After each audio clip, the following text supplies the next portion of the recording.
ဒီပင်ကတော့နှမ်းမယ်ဖြစ်ပါတယ်နှမ်းကိုများအဖြစ်အစိတ်ကိုအသုံးပြုတဲ့စိတ်ပဲဖြစ်သိကြပါတယ်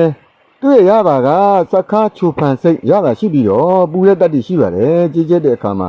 စက်တဲ့သဘောရှိပါတယ်ခွန်အားကိုဖြစ်စေတတ်ပြီးတော့သပင်ကိုအကျိုးပြုစေတတ်ပါတယ်နှုတ်ရည်ကိုပွားစေတတ်ပါတယ်အနာကိုအတနုတက်စေတတ်ပါတယ်တလိမ့်နဲ့တိကျဒေါသကိုပြုစေတတ်ပြီးတော့မလကိုချုပ်စေတတ်ပါတယ်အသိဉာဏ်ကိုတိုးပွားစေတတ်ပါတယ်လေဒေါသငြိမ်းစေတတ်ပါတယ်အဲ့ဒါအပြင်ရေပြားယောဂတွေနဲ့သွားကတ်ခြင်းကိုလည်းတက်တာစေတတ်ပါတယ်နှမ်းက၃မျိုးရှိပြီးတော့အနီအနက်နဲ့အဖြူဆိုပြီးတော့၃မျိုးရှိရမှာအနက်ကတော့ဆေးဘက်သုံးမယ်ဆိုရင်အကောင်းဆုံးအနေထားမှာရှိပါတယ်နှမ်းအဖြူကတော့အလယ်လက်ဖြစ်ပြီးတော့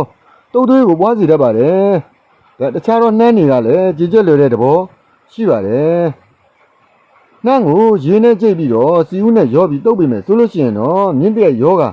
နဲ့မြင့်တဲ့ကြောင့်တွေးကြခြင်းကိုတက်တာပြောင်းကင်းစေတတ်ပါတယ်နှမ်းပြုတ်ရည်မှာဂျင်းကြောက်ရဲ့ပိတ်ချင်းရဲ့ငရုတ်ကောင်းမှုရဲ့အမုံပြုတ်ပြီးတော့ရောတောက်ခဲ့မယ်ဆိုလို့ရှိရင်တော့အမျိုးသမီးများတွေးထင်ခြင်းကိုတက်တာပြောင်းကင်းစေတတ်ပါတယ်နှမ်းရွက်ရည်ကိုကြိတ်ပြီးတော့ခေါင်းမှာလိမ့်ပေးမယ်ဆိုလို့ရှိရင်တော့ခေါင်းကိုက်ခြင်းကိုတက်တာပြောင်းကင်းစေတတ်ပါတယ်